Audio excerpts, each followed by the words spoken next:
Good evening, ladies and gentlemen. This is Gerardo Poli. And this, sorry. Okay.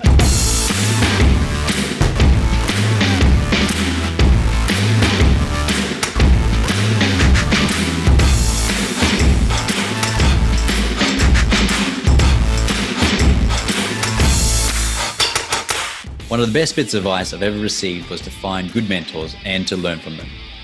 Trusted people who have already done what you're trying to do now. I've been fortunate throughout my career to have some fantastic mentors to help guide me, but I realized that they'd be hard to find and also hard to commit the time to one. This is why we've gathered some of the best minds from the veterinary world and squeezed them for their wisdom so that you don't have to learn the hard way. With the help of our guests, we flip the veterinary profession on its back and explore its soft underbelly to find the tips, tools, and inspiration that you'll need to build the career that you've always wanted. I'm Gerardo Poli. I'm Hubert Hemstra, and this is the Vet Vault.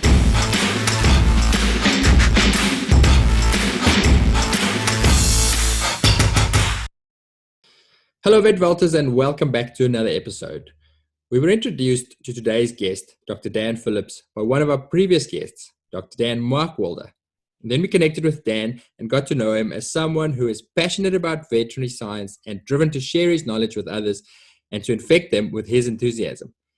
Dan earned his veterinary degree from North Carolina State University in 2011 and then completed an internship focused on small animal emergency and internal medicine at Tufts Cummings College of Veterinary Medicine. Since then, he's been working as a small animal practitioner near Chicago, and for the last 4 years, he has served as the primary extern and preceptor director for his group of practices. I had to Google what a preceptor is, and Google summarizes it as someone who teaches, supports, counsels, coaches, evaluates, serves as role model, and aids in the socialization to a new role, which is a pretty good description of Dan's passions. In fact, he feels so strongly about the importance of mentoring that he partnered with Drs. Dan Markwalder and Adam Conroy from Markroy Consulting and the 7S Society to create a new venture called Vet Mentor Solutions. With VMS, they aim to mentor confident, effective, and productive veterinarians through a comprehensive video library of practical small animal techniques and client communication skills. In this episode, Dan demonstrates why he's qualified to guiding the next generation of vets into the profession. We cover topics like how to effectively give feedback, how to avoid worrying about being judged when you put your opinions out there, teaching to learn, and why goal setting is one of the most important skills you need to develop. We put Dan's mentoring skills to the test when we ask him how to ask for a pay increase. And Dan gives one of the best summaries we've ever heard of how to select a practice that you want to work in and how to interview for culture. His explanation, like all of the content in this episode, won't just resonate with young vets, but also serves as a useful reminder for practice owners and managers about what to keep in mind when creating positions for less experienced veterinarians. Please enjoy Dr. Dan Phillips. Dr. Dan Phillips, welcome to the Vet Vault podcast. Thanks so much for having me, guys. Yeah, it's been fun following you guys for the last 6 months to a year. So really excited to be part of it. Yep, I've been looking forward to chatting to you. You come highly recommended from your colleague Dan Markwalder. So this is Mark the second, Mark 2. Yeah, Dan squared. I'm gonna have to edit that. I did that to Dan as well because it's Dan Markwalder. I called him Mark for the first 3 emails. I was like, you can't rely on Hubert here, right? What you would do, he'll edit out his own mistakes. He would never edit out any of our mistakes, mate. Listen. I'm learning a lot about the power of the post editing through some of the video stuff that I've been doing for the last 6 months. So there's plenty of opportunities to make the bad look just marginally reasonable. Yeah, the whole recording yourself and then watching or listening back to it, it's an eye opener. It's an exercise in self-awareness where you go, geez, I say that a lot, or that's an annoying habit. I should stop doing that. I admire both of you for putting your clinical skills and clinical opinion out there for the world to see. It's enough for me just to have to listen to my own voice on a podcast and air my opinions. But when you're actually putting your work on display, I'm self-conscious about that. I don't know. How do you deal with that? Well, I think it's been a learning experience for sure for myself, in terms of expanding on my own clinical skills. I've always found that teaching something is the best way to know that you know have a good grasp of what you're saying and what you're doing. I kind of found and developed an interest and a passion for teaching, and especially teaching younger students, even during my internship phase. I think that was the time where I realized that it's a real opportunity. First, you have to fake it till you make it. You know, it's one of those opportunities where when you're there, you're in the clinic, and now there's this fourth year student or their third year student coming to you presenting a case, and you're supposed to pretend to be you're the adult in the room, and you're like, well, turns out I've actually been a doctor for about 10 minutes, so we might have to slow down here a little bit. But you know, when you have that opportunity to say, okay, yeah, I can do this, and then feel confident that this is the way that we're gonna direct this case. I think that's a real learning opportunity, not only for the person who's kind of the mentee in that role, but then for the teacher as well. And for me, that evolved over a bunch of years into having more of an interest in doing that consistently for kind of our externship program, and then our new graduates that come into our practice. And it just became something that became, those teaching rounds became something that I was passionate about, I enjoyed. And so I started doing on a regular basis, kind of impromptu, as part of our mentoring program, to help bring those students along and bring those new graduates along. And at some point I just realized, well, we've been doing the same rounds over and over again. It's the same questions all the time that come up from these new grads. You've kind of got your spiel down.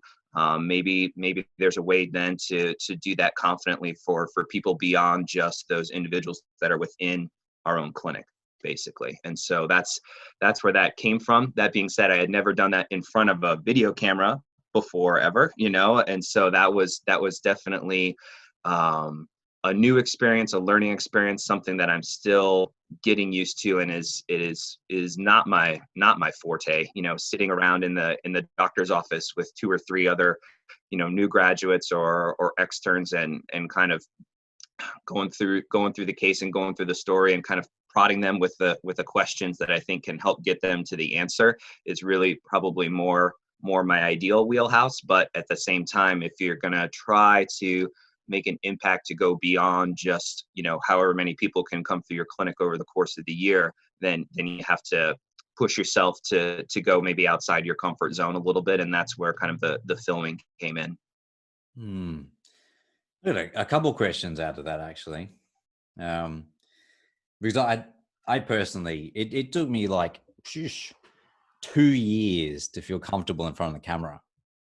Now I can talk in front of the camera and just talk. But how do you cope with, or what, how do you cope with the idea that whatever you put out there is going to be judged? Well, he hasn't actually thought about this. He's sitting here now going, oh shit, people are going to judge me. No. Oh, it's going to be judged. Well, I think my opinion on it is that one of the things that I really like about veterinary medicine is that there are a lot of different ways to do the same thing. And that doesn't mean that everyone's is perfect, and that you have to do things my way. I talk about this with students all the time when they come into my clinic. I call it like drinking the Kool-Aid from wherever you came from. I find that whether it's something as simple as how do you tie off a pedicle, or how do you unblock a cat, or whatever the scenario is, there will be people that have taught you along the way that teach you their way of doing it. And sometimes that way is better or worse or the same as somebody else's. A lot of times that's dictated by just dogma of someone at some school that had one bad experience with one drug one time, so maybe you magically can't use that ever again. And so I think what's really important is to know and have those caveats, and I try to say that when I'm on camera as well, is like, hey, this is my way of doing it, but it's also important to realize that this is from the perspective that I've had of watching other clinicians do it as well, kind of taking what I've seen from them and saying, yep, that seems better than the way that I was taught or the way that I learned, or, oh no, I don't like that too much, or at least having the courage to say, hey, this is different than the way that I learned. Can I ask you about why you're doing it that way? And then have the courage to try it yourself and evaluate, do I think that this is better, worse, or the same as what I did? And then use that to help you find the method that works best for you. I think that's really the thing that makes me less nervous about putting my personal opinion on the camera, because to me, I try to emphasize that there's more than one way to go about it. And I think that's one of the cool things about what we do, is that you can learn from other people in the different ways that you do stuff. I mean, Gerardo, you had your movie up in your clip just the other day of the way, one of the tips that you had in terms of trying to avoid spillage when you were doing a foreign body, and you took that fenestrated drape and put it around that loop of intestine. I've never done it that way myself. I thought that was brilliant. I thought it was really smart. And I posted back to you. It's like, hey, I usually just take one of those sterile blue hand towels and I put that on top of my lap sponges and put the loop of gut right on top of that blue hand towel, cut over it, take it right out onto the blue hand towel, and then chuck the hand towel. And so, like, I don't know that one way is better, worse, or otherwise, but there's a lot of different ways to go about it. And so I think that's where I'm a little less nervous about putting my way out there, because I'm not saying that, hey, this is the definitive way that you have to do this. I'm just saying, hey, this is a way that I know with confidence will get you a good result. And if you can find another way that seems better, please, by all means, go for it. And then also tell me about it. Oh, that's exactly what you said right at the end, is about tell me about it. And one of the things I struggled for a while putting clinical content out there was like feedback and being scared of feedback. But like what I realized is that feedback is like the gem. You know what I mean? That is Right. the value of putting your stuff out there, because someone tells you something different that's better. It's like, whoa, I'll take that and try that next time. And, Brilliant. Right. Yeah. and if you're scared of getting feedback, if you're scared of someone saying something you're slightly wrong, like what I realized is that my clinical skills and my clinical, I suppose, awareness has increased dramatically because of the fact that I feel responsible for the stuff that I put out there. Right. Yeah. And So I think that's the same way with any teaching mode, right? So whether you're teaching just a couple of students that are in front of you, you've got to know your stuff. If you're going to teach somebody something, you don't want to just BS it all the way through the whole thing. Like, it's good to have some sort of like gravity on your planet in terms of like what you're talking about. And so being able to know those things, but then absolutely get that feedback in terms of, oh yeah, it's a different perspective. Yeah. I think that's really important. I don't know, somehow to wrap this back to a new grad or something that's in practice. Feedback is the breakfast of champions. It hurts when you get it, and maybe sometimes it feels like as you get kicked in the guts. But if you've done something and there is a mentor or someone who gives you feedback, they have your back. Right. The reason why they're giving it to you feedback is because they have your back, right? Not because they want to shut you down. It's because they honestly care. And like, giving feedback is actually not an easy thing to do. No, not at all. No, it makes you because you don't want to hurt somebody's feelings. You don't want to make them feel stupid. But I deal with it every day with my children. They do stuff. No, it's exactly. There's a lot that you can learn from. Oh, okay. So do you give feedback to them, or they give you? Oh no, they don't give a shit about giving feedback to me. They brutally honest. but it's the same, because you don't want to. If they do something, and then the same goes for colleagues and students and younger vets. You see them doing something, you go, yeah, it's not terrible, but there's probably a better way. But you don't want to discourage them or make them feel stupid by constantly saying, oh no, yeah, that could be better. That's a very hard thing to do. Dan, you guys have a very good mentoring system in your clinic. How do you guys approach giving feedback, or how do you personally do it? So for me, so again, I think there's no gold standard, there's no perfect approach, but I think the way that I go about it, anytime that I'm going to give some feedback, that I'm going to give some advice, especially if it's a situation where now we're nervous and error has occurred or something like that, I'm usually going to start that situation with, well, I've dropped a pedicle before too. You know what I mean? So like, let's not freak out here. Like, I'm going to help you with this. And anyone that says that they haven't dropped a pedicle before is either lying or they don't do many spades. Like those are the options. And so like, you know, when mistakes happen, those are still learning experiences. You just have to deal with them in the moment and get through them. But I mean, I've made every mistake that there is out there, and I'm thankful for the opportunities that I have had for some really good colleagues and mentors along the way to help me through some of those situations, so I can still do the best thing for the patient and for the client, and then learn from them as well. I feel that part of your responsibility as a mentor or as a teacher is to help your mentee or your student kind of avoid some of the real train wreck hard lessons you had to learn along the way. So feel free to dodge this one because I did it this way. But when stuff comes up, you know, that's part of practice. I mean, it's not arithmetic, you know, and so the answer isn't always 2 + 2. And sometimes people go about things different ways. Sometimes errors are made, and that's okay. And that's part of it. And you have to deal with it at the time, and dealing with it appropriately and responsibly and honestly is step one, and then learning from it is step two for me. And that's how we always approach it whenever, you know, a situation comes up for one of our junior doctors or something like that, or for one of our senior doctors, because, you know, stuff happens. It's more so a supportive role than it is a critique. So you guys have a formal mentoring structure in your clinic. But when it comes to more informal mentoring, here's the first question. I don't actually know. How long have you been out of uni for? How long have you been in practice for? So I graduated in 2011, so it'll be 10 years. Oh, so 10 years. Yeah, So it's just shy of 10 years. You look young, so I was wondering how people. Hubert's been out for 30 years. No, I was wondering. You guys have an advantage. You know, you graduate much younger than we do. He's so lying. you know, I haven't been out for 30 years. Put the time in, and still be young. He's lying. I'm sorry. He's been out for 40 years. You just look good. I have the wisdom as if I've been out for that long. Hey, that's where it comes from. You got it. I was going to ask, because you look young, in an informal mentoring situation, that can be tricky sometimes. In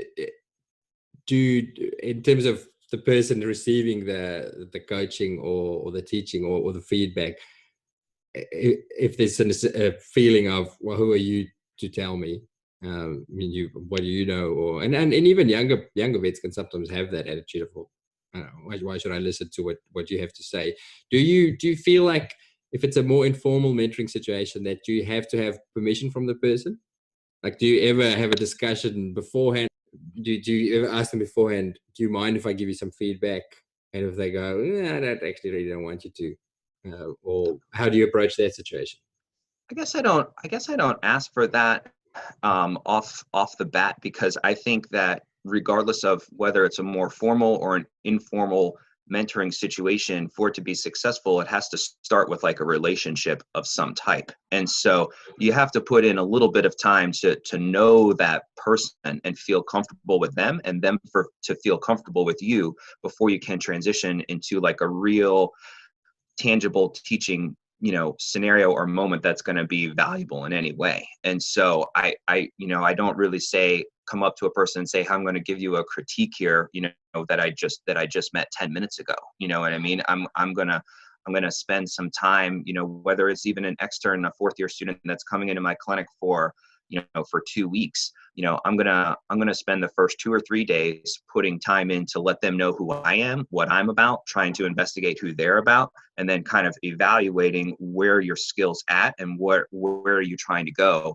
before, you know, a couple days down the road, we start kind of asking questions in the middle of cases and saying, hey, what do you think? And I'm going to critique you on this or that, or, you know, how you're holding your instruments, or, you know, whatever. You know, I think before you can put yourself in that position, you have to demonstrate to that person that you have you have some credibility, and to say, hey, this, you've seen me in action, you've seen how I interact with my colleagues and my coworkers, and if this is kind of the direction that you want to go, then I'm happy to help, and these are some of the things that I see.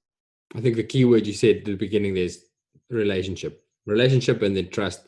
There probably has to be a degree of trust. And when I speak to you, I'm not trying to hurt you. I'm trying to help you. What I would add something in here, only because I heard you say it before, and I think there's somewhat of a formula to it, right? Okay, relationship helps, right?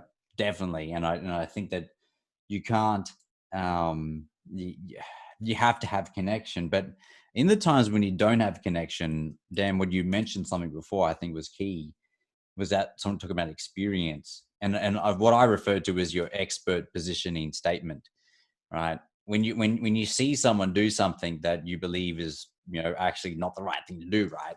You just don't go, don't do that, right? But what you said before, you said that you share that you've done that before and you learned something from it. So that's your expert positioning statement. So, hey, like, look, like I remember when I first saw this the first time a couple of years back, I did the same thing that you did because I thought the same things that you did, and it was going to be this. But what I realized is actually where we are right now, exactly the same place. And I was like totally stumped as well. And it took me ages to figure this out. But then finally I figured it out. And the next step forward is this, right?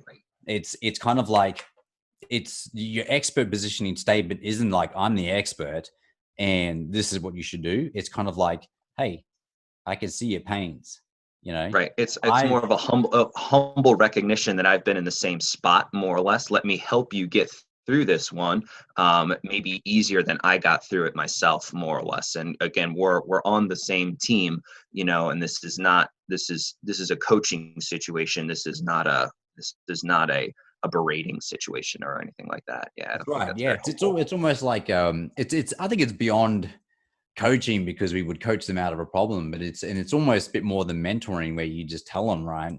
It's almost like, hey, I'm your friend and I got you back because like I've been through it and I want to shortcut your journey because I don't want to see you go through the pains that I did. It took me 2 years to learn this shit. Right. Hey, like, so share the backstory and align. It's like almost alignment, get on the same page. And then, hey, I got a solution for you. Do you want to hear it? And I don't know. For me, that's kind of helped me out a lot, because I went through the phase of just like, hey, douche, do this. And I did it for years. Do this. And it's just like, it's like, I can't see. I don't know why they're taking it up. It's because I was just like, I was shoveling stuff down their mouth, not actually really aligning and actually getting on the same page as them. Yeah, I think I always think through my feelings of guilt or scaredness or whatever whenever I see the students or the new graduates in those situations, and think through how I felt the first couple of times that I was going through them as well, and just sometimes wish that, hey, if there was someone beside me that could help guide you through or pull you up in that situation, like how much better would that have been? And not that you still wouldn't have maybe had a sleepless night or two afterwards, but at least to know that there was someone on your team, I think there's a lot of value to that for sure. I find what really helps, and it comes from a genuine place. I'm not trying to butter somebody out, but I ask questions as well. So I know that the younger guys coming through know stuff that I don't. And I'll genuinely ask questions. I'm not trying to patronize them. I'll say, what do you think? This is what I would do, but what did you guys learn about this approach? Or how would you do this differently? And having that relationship, when they go, all right, it's okay to ask, so I can ask. And then that relationship is much more open, and then feedback flows much, much easier both ways. Yeah, absolutely. I think that goes back to that relationship thing that we were talking about too, right? So, I mean, you have to establish that relationship at the beginning in terms of, hey, this is a friendship. We're collegial here. We're colleagues. I have maybe more experience than you do, but it's not that I can't learn from you as well. And yeah, if you demonstrate that you're able and willing to do that, I think that really helps tremendously. It's almost like letting them fail safely, right? Like a lot of the conundrums I get from clinicians who are trying to mentor new veterinarians who join our team. It's like, I told them not to take those x-rays. I told them that bloods weren't the first step. But it's like, okay, okay, I get it. I get that to get to that shortcut point, you would have done an ultrasound rather than an x-ray. Okay. I get that. But like, well, what like, what are they harm gonna did that do if you don't let them try something? And at the same time, it's the value of them taking the x-ray, the value of them like fleshing out their own diagnostic process, interpreting radiographs and going, actually, you know what? Actually, ultrasound would have been the next step here. Eventually they'll learn that stuff. I just think that sometimes shortcutting it too much, and then wanting to protect them too much is actually detrimental to their own growth, because it's almost like deciding, is it a critical failure or is it a safe failure? Right. If you do that, is the dog going to die? No, you can do that. Let's see what happens. Right. You're going to do that? Dog's going to die? Okay. You know what? No, I'm going to jump in. Yeah. Right. Expert positioning statement. I had the same. I thought the same thing about 3 years ago. And what I did was actually the same thing you're going to do now. And oh my God, I wish I did. Please don't do that. Right. Yeah. Let me help you not do that. Yeah. Let me not do that. Yeah. Gee, you had a question earlier. You were shaping to have a question. Oh, and then you interrupted me, mate. Mm-hmm. Like always. Right? Exactly. Yeah. And I'm fairly certain Hubert cuts out every single question I ask. No, it's not true. I listened to the podcast. So I know that's not true. You get at least one per episode. Well, why? Yeah. Thank you. One question per episode. Thank you. You know what I do cut out? You know what I do cut out? Hubert's going to cut this out. Here we go. No, this section I'll cut it. You know what I do cut out is me going, Gerardo, have you got a question? And they go, no, you go. And then I go, okay, I'll ask the next question. That's what gets cut out. Oh, we're talking about trying to save people, right? Trying to how would you say, let them grow in an environment where they feel supported and safe, right? So they fail safe, but then you don't critical failures is we'll help you here, right? Right. But, what have been your own bad decisions? Bad decisions that have led to just amazing stories, or just a war story. What's a kind of war story that you got to share with us? Well, I think probably more than a clinical war story. It's probably more like maybe the decisions that I made from a career perspective at the beginning of my career are probably more like the challenging ones that I made. So, and I think that they're probably reflective of a lot of the choices that maybe new graduates make now. And maybe that's what's kind of gotten me more into the teaching role a little bit is I see some of the same errors that I made. So mostly in regards to looking for and evaluating that first practice that I went into. So I started in an internship, and the goal there was I wanted to become a surgeon when I grew up. That was going to be my big plan. And I probably didn't think through all the way, not necessarily the time commitment that was going to be necessary to do that, but more so the impact that was going to have on my life outside of the workplace. My wife and I, we had just gotten married, and because we couldn't commit to how long we were going to be in one particular place, knowing that we were probably only going to be there for a year or so, it was difficult for her to find consistent work. And so, I was working 80, 90 hours a week, and the pager was going off in the middle of the night or whatever it was. And then we'd get home and we'd argue about how we were going to pay the rent. And we had both been through, undergrad and graduate school and had these great degrees. And it's what the hell is going on here? This is miserable. This makes no sense. And always my big fear at the beginning of that process was, well, what if I don't get a residency right out of the back, and then I'm stuck? Are we gonna move again and do this whole thing for another year, and go through the internship process one more time to continue to apply, blah blah blah. And then one day in the middle of the night, it woke me up, I don't know, only 4 or 5 months into my internship, and said, well, what if I do get a residency and we guarantee ourselves this life and this life track for the next 4 years? Are we gonna be happy? Are we still gonna be married afterwards? And so that was probably Probably the most eye-opening moment probably of my career for, number one, and it kind of made me take a career change trajectory. And then when I knew that I was not going to continue in academia after that, then probably my next bad choice that I made was evaluating the first practice that I wanted to be at based on the aesthetics of it. So it was a big, Wow. beautiful practice. They had every toy and every bell and whistle that you could think of that was not at like a referral place. They were open 24 hours. And I was like, I've learned so much from this internship. I really like high quality medicine. I can hospitalize patients here 24 hours. I can do transfusions if I need, blah, blah, blah, all that kind of stuff. And so I took that job, and I took that as an opportunity to really kind of push myself as much as I was willing to do. And I had some good colleagues that would help me along the way. So that was a plus. But what was a minus was that I didn't evaluate the culture at the practice. And I didn't know how to do that. And I didn't know the right questions to ask. And it took me about 3 or 4 years to realize and admit to myself that I had made a mistake there, and that the opportunities that I had were always going to be limited to just being an associate veterinarian. And if I wanted other opportunities beyond that, I was going to have to change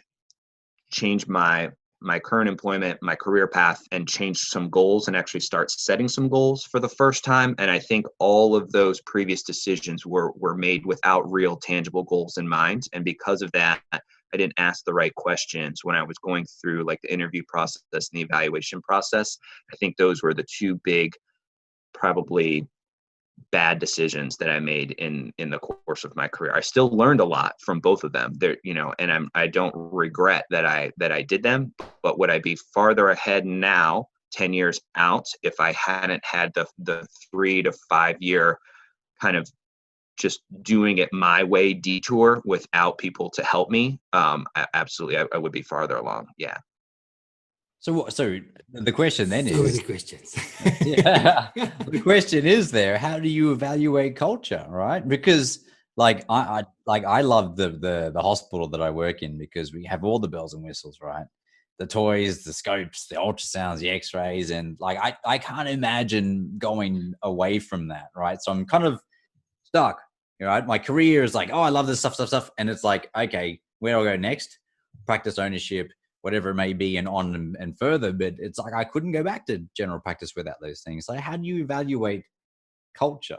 What questions Yeah. would you ask? Yeah. So if I was a new employee that was, or a prospective employee that was coming in to interview a place, I get students coming in and asking me all the time things like, well, what does the schedule look like? Do you have an ultrasound?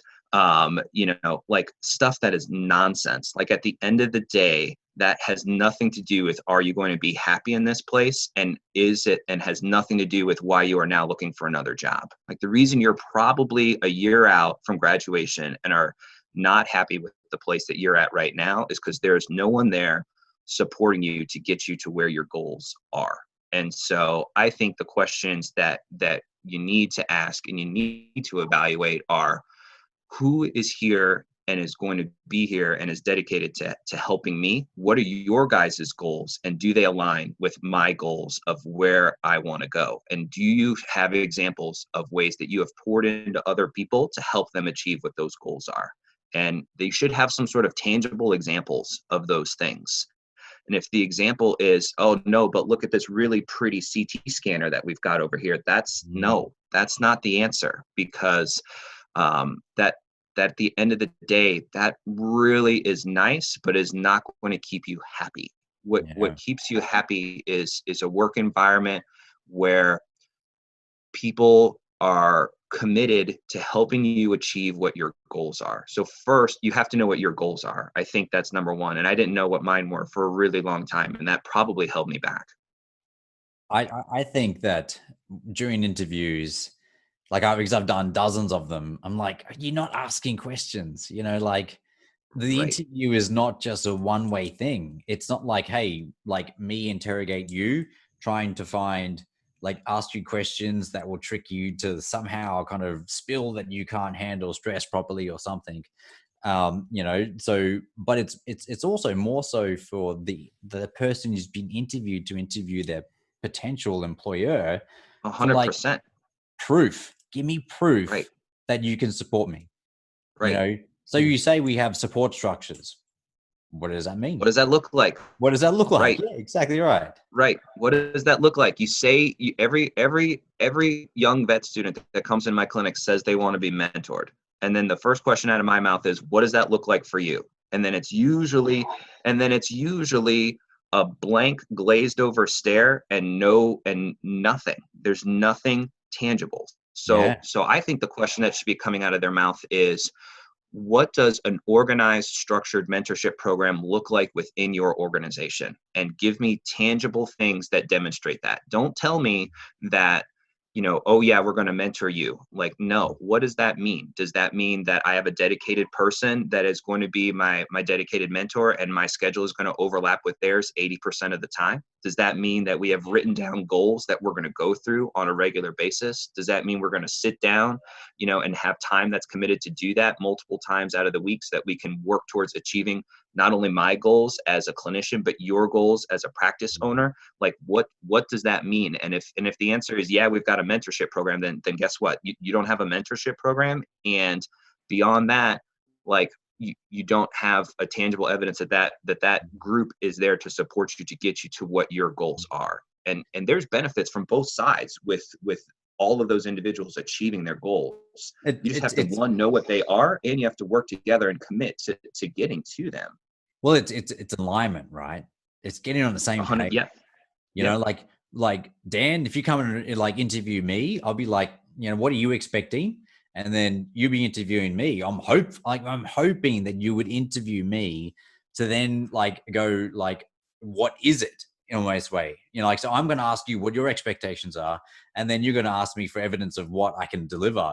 But then also at the same time, it's like the question that I wish that people who joined our organization asked us was like, what is your expectation of me? Like, like if I was going for another interview, maybe one day I'll lose my job or whatever reason, and have to go and do an interview again, I'm going to give these poor suckers a run for their money, because it'd be like, what would a successful outcome look like for you if you hire me in 6 months time? What are you expecting from me in 3 months time? What do you expect to me? Like if you were to visualize us 6 months into the future and you were happy with my performance, what would that look like? Right. Yeah, absolutely. No, I think those are like the really powerful questions. And instead you always get, again, the benign, asinine ones, like what's the schedule like, like whatever, like this, like small variations in the schedule. We're all veterinarians. Some of us are going to work Saturdays. Like, it doesn't matter. You know what I mean? Like, at the end of the day, like that is not going to dictate whether you are happy here or not. What's really going to dictate, are you successful? Do you want to stay? Do you want to be a long-term part of this organization? Do our goals align with your goals? And the only way to evaluate that during an interview is, one, to know what your goals are. And I struggled with that mightily for a long time and never admitted to myself what they were. I was on the, well, I work hard plan, and if you work really hard, then it'll all work out, basically. And that's true. But it can only lead you so far. And at some point you need people to help you go beyond kind of those basic things that you can just do by putting in more hours than other people. And if you don't admit to yourself what those goals are, you'll never achieve them. I think that is the key thing there, though.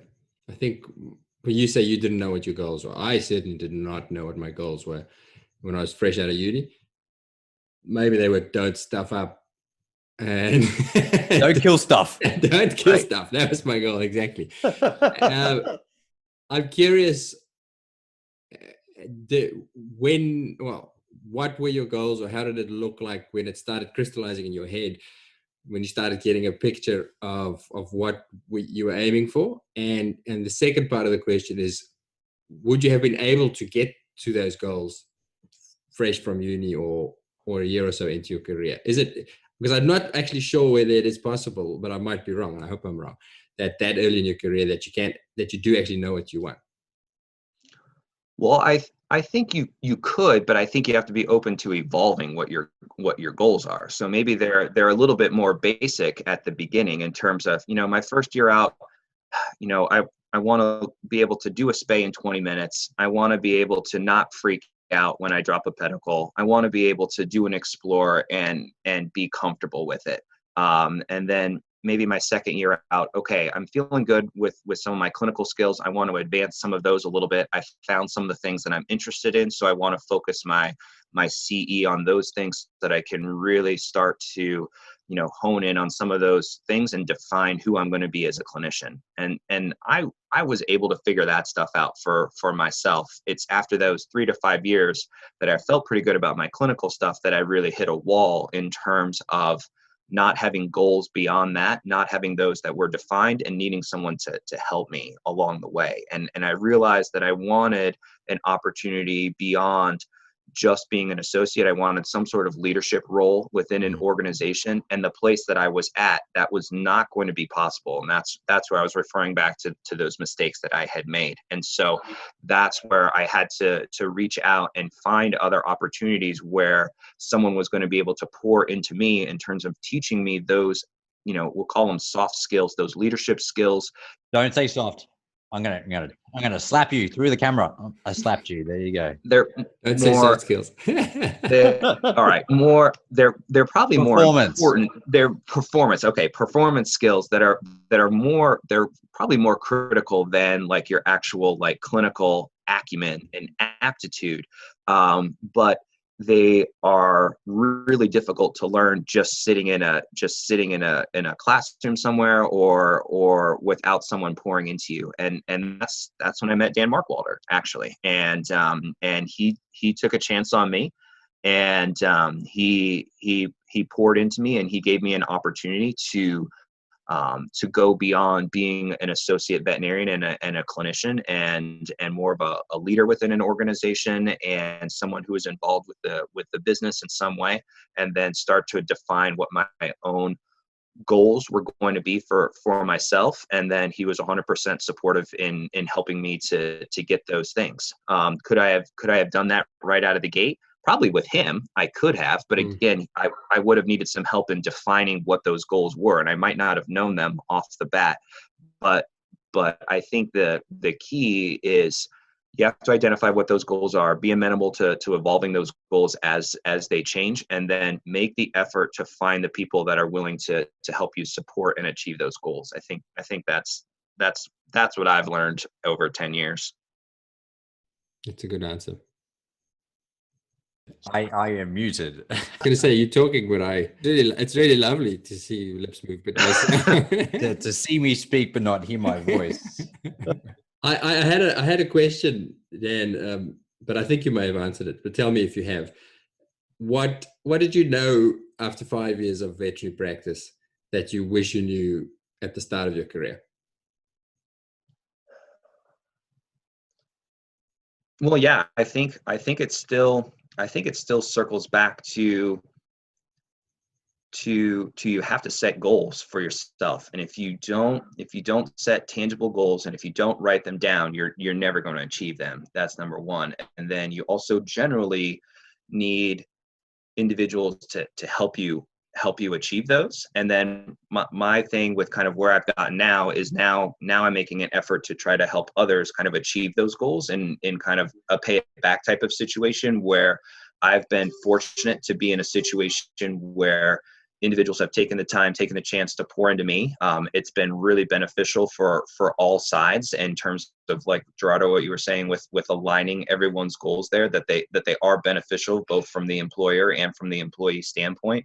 And now I'm kind of making efforts to kind of instill that into the younger people that I meet, or the newer clinicians that I meet. And I just wish that it hadn't taken me 5 years to figure that out. And I think if you have those goals when you walk out the door of vet school, you're much closer to achieving them than I ever would have been. Even if they're the wrong goals and you have to change them in 6 months or a year, at least the practice of writing them down and working towards solving the steps to get you to achieve those goals is really, really valuable practice and something that's instrumental.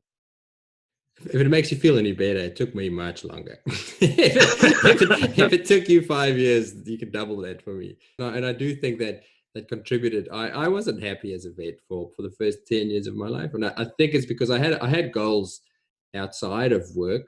It was mostly to do with where I want to live. So we immigrated twice, which probably doesn't help for career progression because you hit the restart button every time you do that. But it wasn't. Work was exactly like you said, those people who come into the interviews, and I was more concerned about when am I going to see my wife and where we're going to live. But I don't think they're unreasonable things to think about. I don't think you could leave those out of your decision making entirely. But in retrospect, and I'm not one for regret, I don't think there's any value in it. But in retrospect, I think I could have paid more attention to my career at a young stage, and not because there's no regret in terms of where I ended up career-wise or how my career went, but I think I would have had more enjoyment. I feel like I wasted 10 years of enjoyment from my career where work was just work and then get it done, get the paycheck, and then go do the stuff I liked. Whereas sure. I think if I had a different attitude, I could have had a lot more fun. Well, not even fun, fulfillment in those first 10 years that I did. Sure.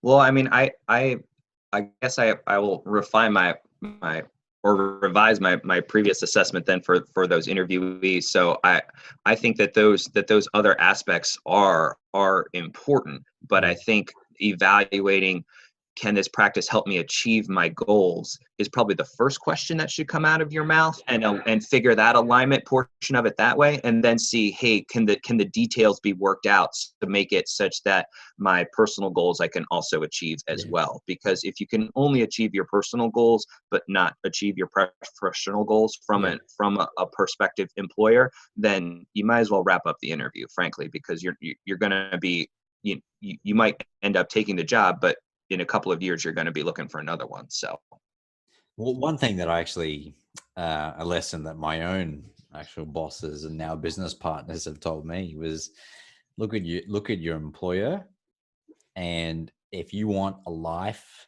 like theirs, then go for it.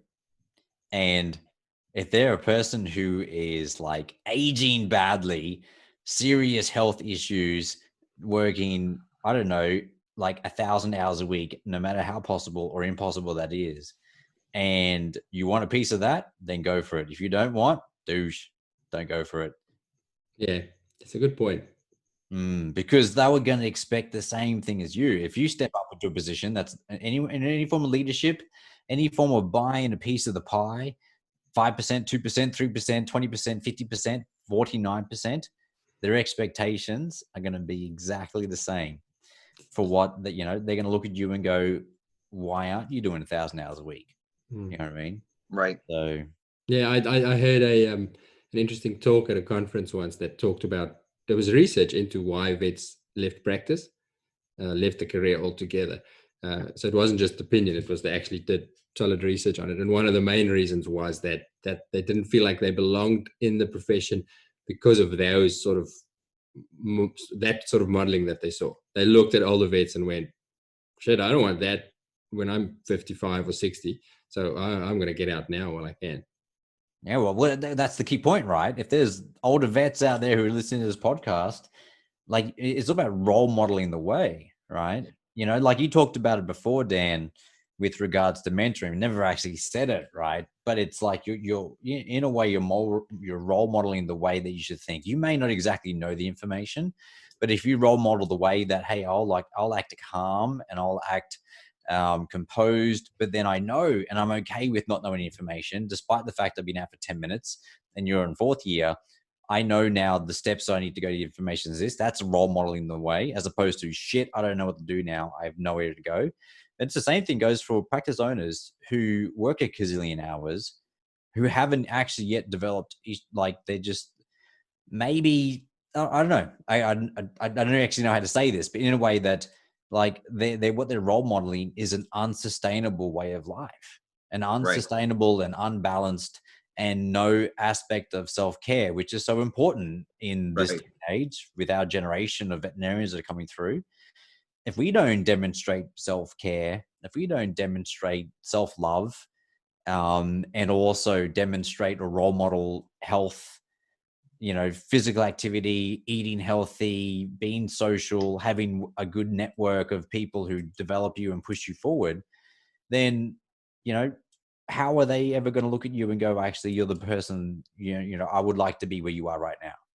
Yeah, I think that circles back, Gerardo, to what we were talking about in regards to being able to learn from your mentee as well. So you learn from both of them. I mean, there is probably still a generational gap that exists in veterinary medicine, and I think there's opportunities for individuals that grew up in you graduate and then you buy a practice and you work 60 hours a week and that just is what it is.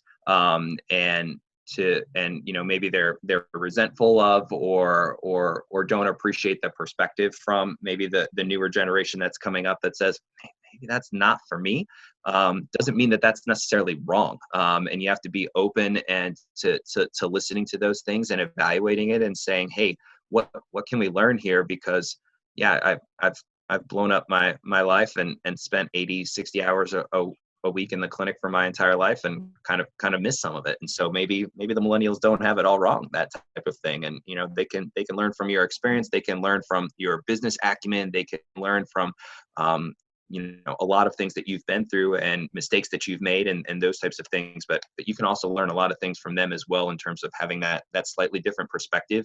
And that's something that I've learned from them as well in terms of how do I allocate that time such that I allocate it in the ways that are most beneficial to me to help with my happiness, for sure. Yeah, it's learning both ways. Totally. So to me, Dan, I look at you and what you do, and you look like a very enthusiastic veterinarian who loves the profession. Are there things about the profession that still bothers you that you'd like to see in your lifetime or for the people coming after us?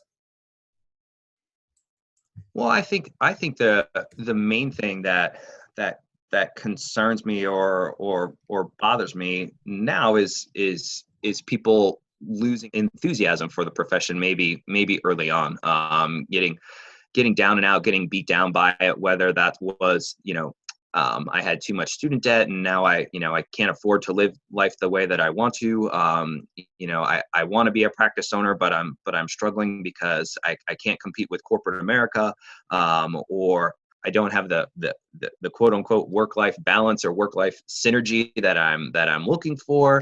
And I'm just not happy in some way. And they had this lifelong dream and, they worked all the way through vet school and, they kind of almost came out with negative vibes. And after a year or 2 years, we're looking for another job and I'm looking to try to change up the scenario. And then I'm still not asking the right questions about, where, I'm at my new interview because I've been at a clinic for 6 months, 8 months, 12 months, 18 months, and I'm already looking for a change. And now I'm still asking about, do you have an ultrasound machine or not? I'm like, you're killing me, man. You are absolutely killing me. And so that's the part that maybe kind of hurts me the most. And I think that's where things like your guys's, podcasts and interviews can really be good examples for people about the different ways that they can be involved in veterinary practice beyond just, that classical clinical role, whether that's, I know you've brought on a lot of individuals that were in government, that were in leadership, that were in public health. There's lots of different ways to be happy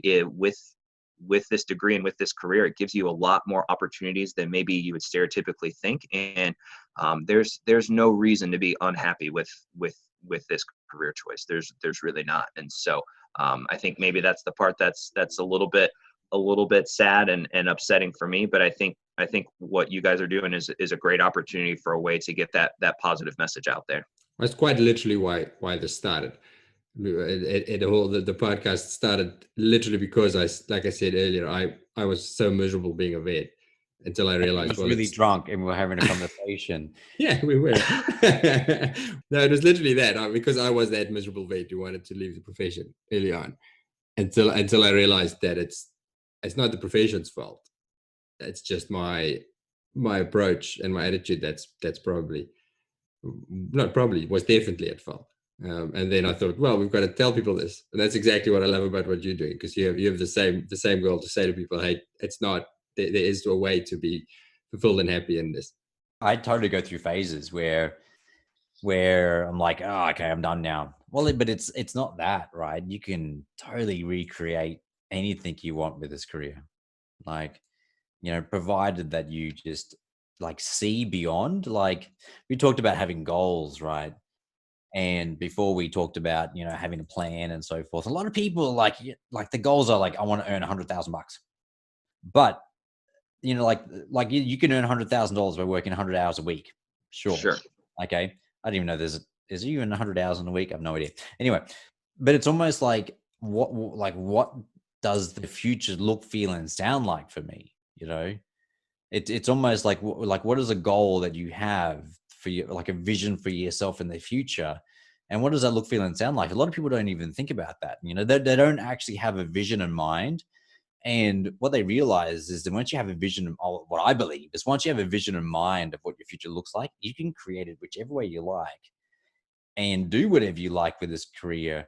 And the information and all the knowledge that you have and like share it, spread it, reproduce it, whichever way you like. And it could get to that point. And it doesn't always have to be vaccinating dogs or doing cruise ship surgeries or whatever it may be. Like, it could be business, it could be podcasting, it could be writing books, it could be making online courses, it could be driving around in your van and doing home visits. Like, there's so many different like iterations and permutations and combinations of this career that we can choose to create the perfect life we like. Yeah. No, 100%. Dan, I'm gonna test your mentoring skills. I've been watching your videos on the VMS. Oh boy. Here we go. I love the idea of, and this is obviously the drum that we like to beat, is the what did you call them, Gerardo? Not the soft skills, performance. Don't you dare say soft skills, because I'm with Dan here.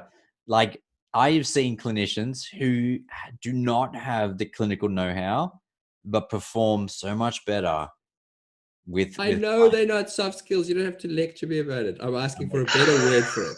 Performance skills. Like, I think they're performance skills. Dan, what would you call them? Fantastic. I think that's a better word than I've got. So let's go with it. Yeah. So on your videos on the vet mentor, what's VMS? Vet mentor. What's the S for again? Vet mentor solutions. Solutions. Thank you. On vet mentor solutions, you do have a communication one as well. So I went straight there. I wanted to see what you. So with communication, there's a question we get quite often. I've certainly had quite often from especially younger vets, talking to your boss about a pay increase. How? So you've been. Have you had people talk to you about that as well in your role?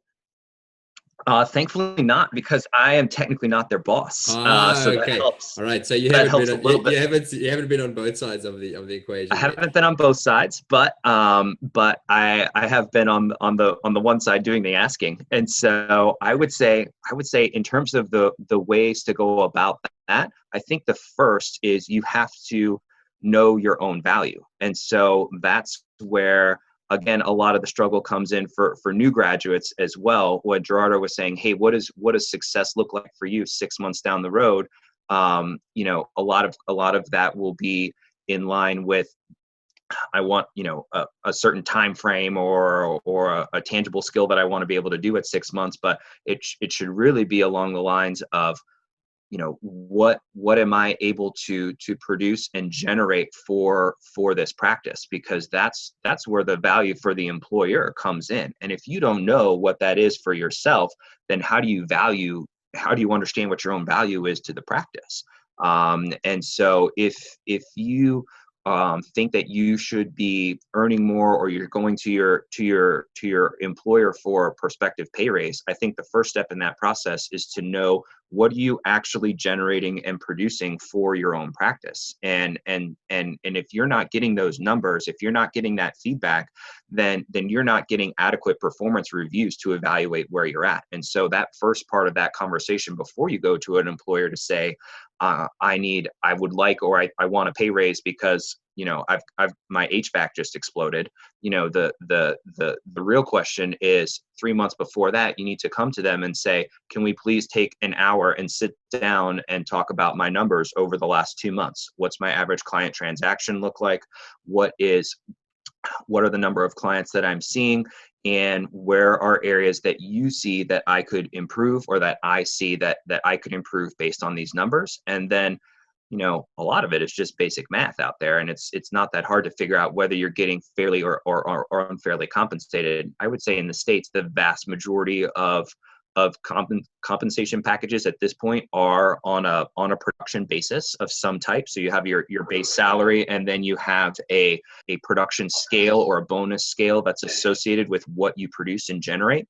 There are some pros and cons associated with that system. Many people frown upon it from a distance in terms of saying, well, maybe that generates competition within your hospital among your coworkers and your doctors and that kind of thing for procedures and that kind of stuff. And I would say that in my experience, in a well-run practice, in a well-run organization with a very collegial environment where everyone is working to achieve the same goals and help build the practice, if you are all committed to that same goal, then everyone will make more money. And it's pretty much out on the table, you know, hey, this is what I've generated in terms of revenue for the practice, and you know, my cut in the US is somewhere between 20 and 22% if you're in small animal practice. That's basically the formula for how it works. Okay.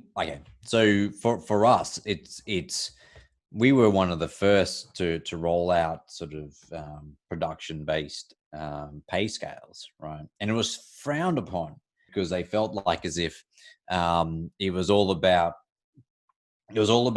like money making.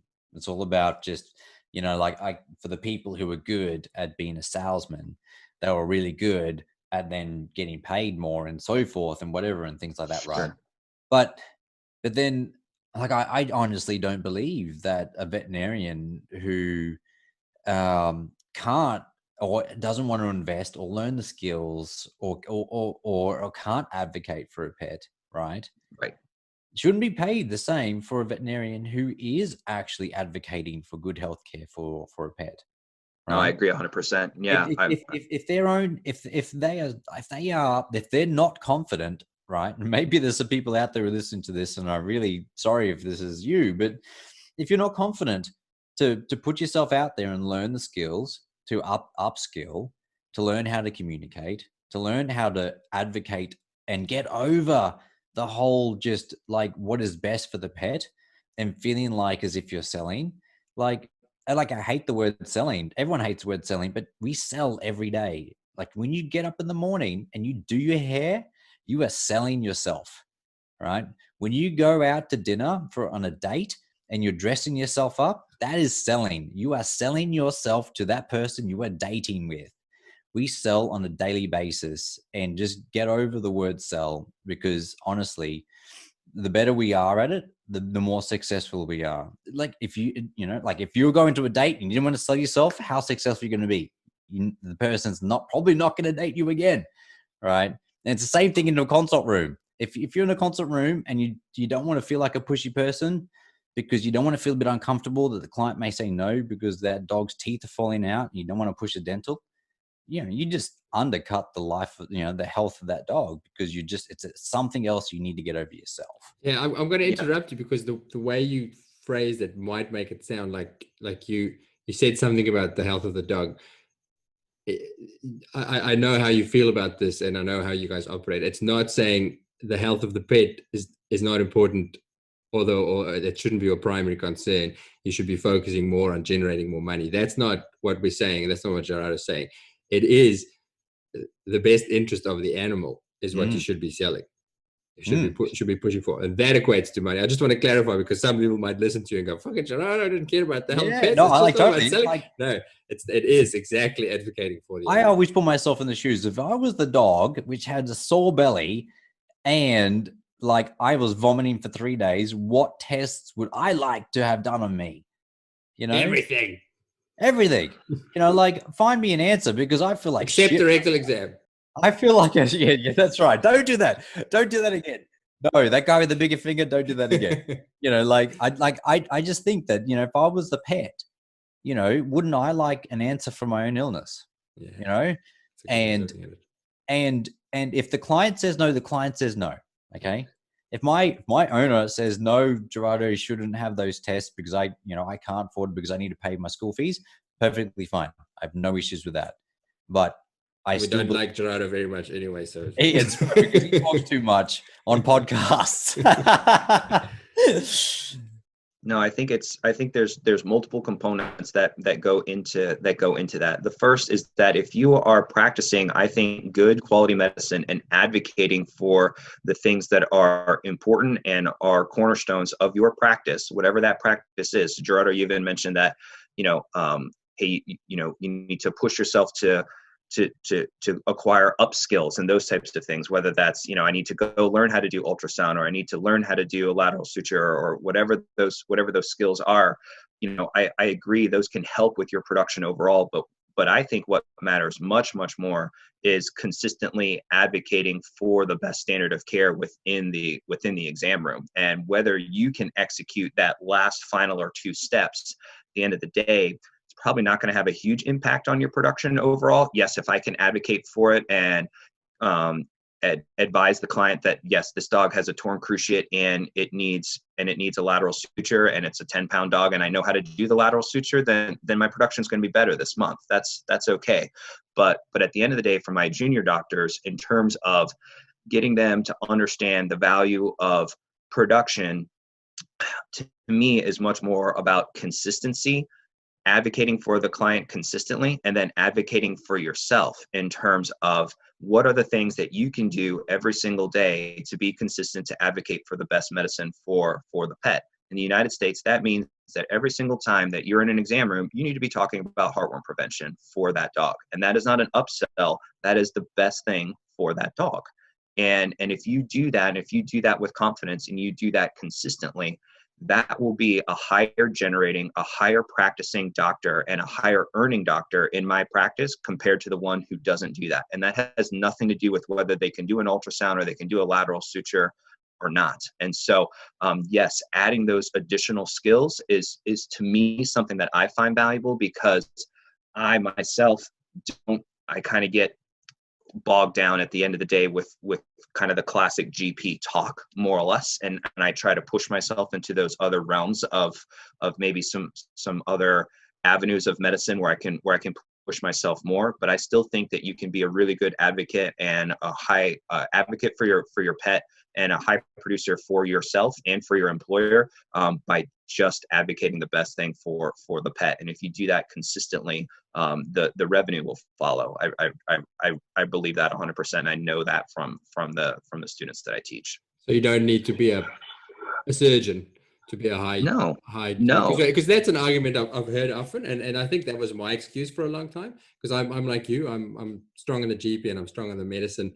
Never been interested in chopping bones, and then you find that in terms of generating revenue for the practice, the surgeon who's in theatre all day is killing it, because it's big numbers going through for the whole procedures, and you consult your ass off all day and you're working really hard, but you can't push those same sort of numbers. So in a system that's purely numbers based, your pay, it can disadvantage. Well, the argument is that it can disadvantage you, but you reckon no, you can equal that. I disagree with that, because I think if it's set up properly and it's set up consistently, first of all, if it's taking you 3 hours to do the lateral suture and you charge the client $2,000 for it, then my associate that saw 6 clients during that 2-hour time frame made a hell of a lot more money for the practice than the person who was doing the lateral suture for 3 hours. So that's number one. Number two, if you are consistently advocating for not only the client, but for yourself, in terms of when that puppy comes in, I want to make a connection with this client. I want to make a connection where they trust in me to help take care of this pet for the next 12 years. And that means that when there's an issue, they're going to come in and they're going to see me consistently, and they're going to ask for me, and I'm going to do their spay, and I'm going to do their neuter for them. And on my spay and neuter day every single week, I've got 6 or 7 dogs that I'm going to do a spay for, that I've been working with those clients for the last 3 months since I saw them as a puppy. And then I'm going to see them when they're 1, 2, 3, all the way until we get into the geriatric phases of things. And so I think that if you're an advocate and you make a connection with that client, then they come back to see you and your client pool grows. You are going to be far, far more successful in the long term, maybe not this week, than the surgeon who did 3 splenectomies today. But over the long haul, your appointment book is going to be a hell of a lot more full consistently. And if you're getting paid based on your production, then that's going to matter a hell of a lot more than how many lateral sutures did I do today, and then I didn't have any other appointments for the next month because it turns out I'm a jackass in the exam room and nobody wants to come talk to me. Like that's simple. 10 out of 10. I will definitely listen to you as a mentor, and everybody else should. That was awesome. That was really good. That's a really good answer, mate. I think we should probably start wrapping up. We're pushing our time limit. Definitely go check out the work that Dan's doing on Vet Bender Solutions. I have watched quite a few videos. I wish I had access to that sort of stuff as a new grad. It would have saved me a lot of heartache and a nice shortcut to getting my skills, including my consultation skills, on a much better level. So how do you find Vet Mentoring Solutions? Yeah, so we're at a couple of different avenues. We're at vetmentorsolutions.com, and that's where some of our pilot videos are already posted in terms of mentorship for new graduates and or students that are still in their 3rd or 4th year starting their clinical rotations. And then we are at vms.mentors on Instagram. vms.mentors at Instagram. Awesome. Now we're gonna have to wrap up with our standard questions. You're not gonna escape them. Are you a podcast listener? So Full Truth Serum. Yeah. First podcast that I listened to was the one that you guys did with Dan Markwalder. Well, if I've done one good thing with my life, it's that I've introduced Dan Phillips to podcasts 6 or 8 months ago. But I got addicted to yours as I did that, so it became part of my commute for the last 6 months. And because of that, then also I know that you guys asked it at the end of it, and one of your interviewees mentioned one called Sawbones, which was kind of like the history of like medical mistakes and stuff with one MD and her spouse who's a comedian or something. Oh my God, it's unbelievable. And what about books? Have you got any books that have helped you in any regard with your goal setting, and they don't have to be vet related, that I have to read?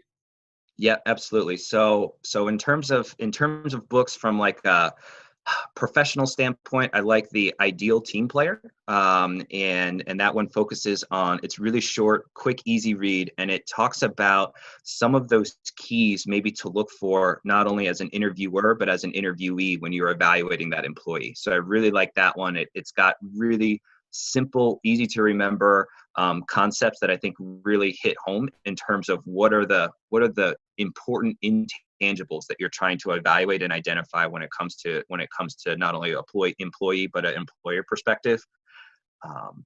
And then beyond that, I like to read for entertainment and distraction purposes. So I try not to spend too much time making myself better. I try to escape a little bit when it comes to books. And so I kind of my personal preferences are historical, like nonfictions that are set in some sort of time period piece of some type. So I really like Ken Follett.